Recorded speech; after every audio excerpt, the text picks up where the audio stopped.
Live from the Stability and Trim for the Ship's Officers podcast studio, where the vessel's its own best instrument of stability and trim.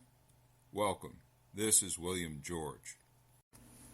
Before we get started with today's podcast, I'd like to make an announcement. I'll be teaching an advanced stability course at MyTags West on March 9th through 13th of this year, 2020. The course description is Advanced Stability. This course is a requirement for all second mates upgrading to chief mate / master. It provides a thorough knowledge of stability principles and practical application up to a variety of vessels. There is a prerequisite of a knowledge of basic stability to enroll. The things we cover will be the effects of density on stability, stability at moderate and large angles of heel, simplified stability data, trim and list, dynamic stability, GM by rolling period, intact stability requirements for grain vessels, rolling of ships, dry docking and grounding, shear force and bending moments and torsional stress, the effect of flooding and transverse stability, the effect of flooding on trim, the assessment of the damage condition. I'd like to see you there if you can make it, and let's get on with today's podcast. Today we'll talk about the chapters of the ship's officer, starting at page 111. The inclining experiment is really a confused thing because people think it's only done to determine the vertical center of gravity of the light ship. However, unless you determine the actual displacement at the time of the inclining experiment to find out how much the ship weighs, and you determine the known weight, the angle of heel a known weight will create, it's kind of a confusing thing. So without a draft survey to determine the weight of the ship, you cannot do the inclining experiment, and without hydrostatic properties to have a km, you cannot find the kg of the vessel because the inclining experiment actually produces a value of gm. Keeping this in mind, there's a picture on page 113 that shows a known weight W being moved horizontally to the keel, a known distance, and that'll give you a healing moment. You're going to be dividing by the displacement, and then the thing of it is, do you really need the angle of heel? No. What you need is the tangent of the angle of heel.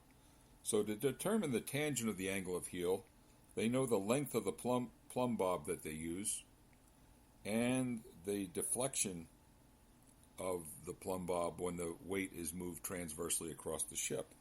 So if you divide the deflection by the length of the plumb bob, you're getting the tangent of the angle of heel, the numerical tangent, not the angle. And in the book, it talks about the required gear and the procedures for the experiment, but it's a very practical demonstration of GM, KM, putting everything together. So what we really do when we do an inclining experiment is we basically solve for GM due to a known weight moved transversely across the vessel, and then we subtract that GM from KM to get the light ship KG. And the other things that are produced, of course, is the displacement, the light ship displacement, after you deduct the inclining weight and various gear that doesn't travel with the ship. And also, while they're doing this, they work the trim backwards to determine the LCG. So to work the trim backwards, it's the true trim at the perpendiculars divided by or multiplied by the moment to trim 1 inch or the moment to trim 1 centimeter. That gives you the trimming moment. Then we divide by the displacement, which gives us the trimming lever. We look up the LCB from the hydrostatics, and LCG will be toward the deep end of the vessel using the trim arm. So we get three things. We get kg, we get light ship displacement, and we get the longitudinal center of gravity of the light ship. And this is all done at the Inclining Experiment.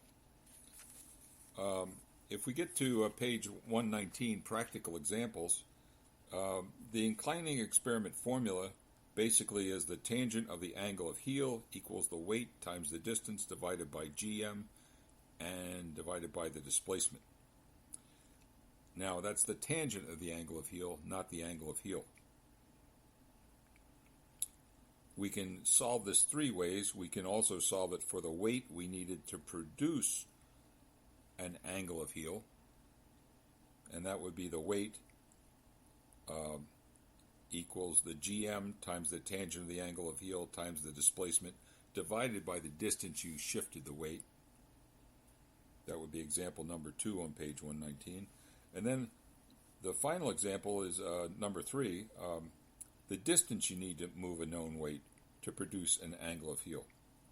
And in this case, it's GM times the tangent of angle of heel times the displacement divided by the weight. Now, how is this useful? Well, this is useful in heel or list problems. If you need to put an angle of list on the vessel for some reason, or remove an angle of list, or predict what would be the angle of list if you lifted a heavy lift with a ship's gear. On semi-submersible oil rigs, the interesting thing is it's done in two directions. Because you're trying to keep the oil rig level, what happens? You can use the Inclining Experiment formula for, instead of trim, you want to keep it fore and aft even, upright, and transversely you want to keep the platform transversely upright. So in the longitudinal, there'll be a longitudinal KM, there'll be a transverse KM, and the kg of the vessel will be the same, but you can solve for how much heel it'll have fore and aft or transversely using this formula. Again, you need to know the displacement, and you need to have a hydrostatic data, so you can get the kg and km if you need it. But the basic bread and butter formula is km minus kg is gm, or km minus gm is kg. And then we also give some solutions here for the heavy lift problem, which is a classic problem on the license exam, and that would be on page 121. And this breaks it down into you want to lift 50 tons, and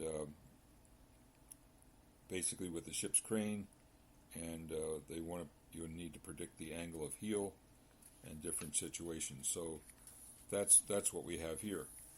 When we get to page 122, we're talking about the moment to heel 1 degree.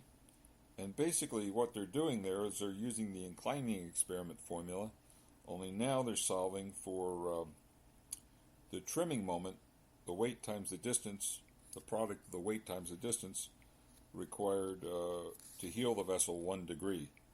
And so it's the same formula, the tangent of the angle of heel equals the weight times the distance divided by GM and divided by the displacement. And tables can be made for vessels, so you can actually look up the moment to heel 1 degree, knowing the vessel's GM. So then if you know how far a container is from the center line, you can actually predict how much will the angle of heel or angle of list change. We should clarify this.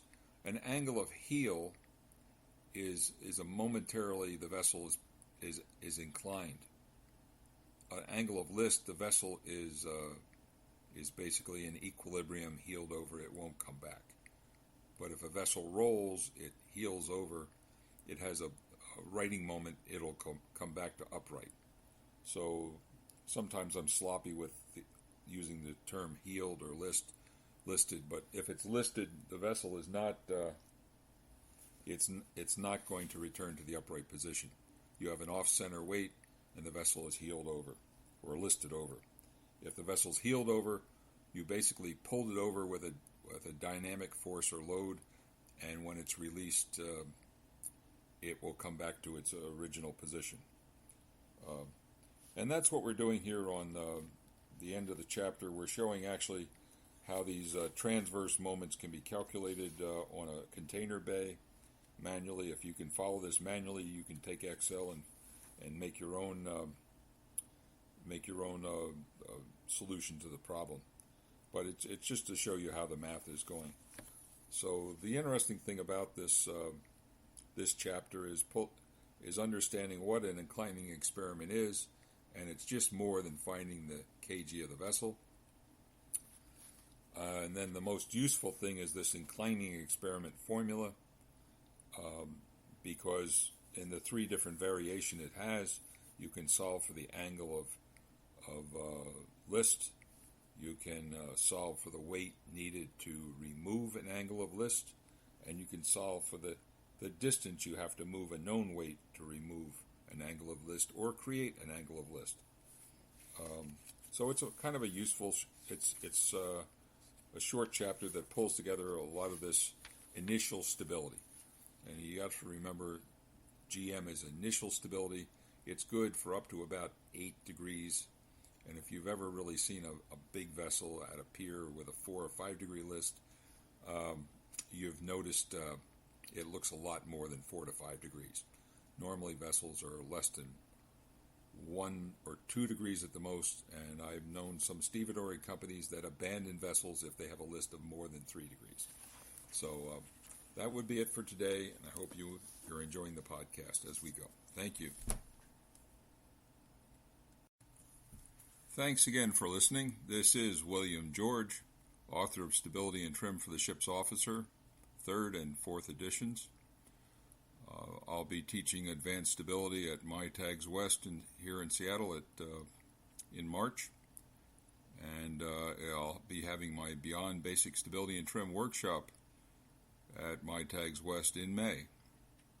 For further information, just please contact me via LinkedIn, and I can give you the links you need to enroll in these courses. Thanks so much.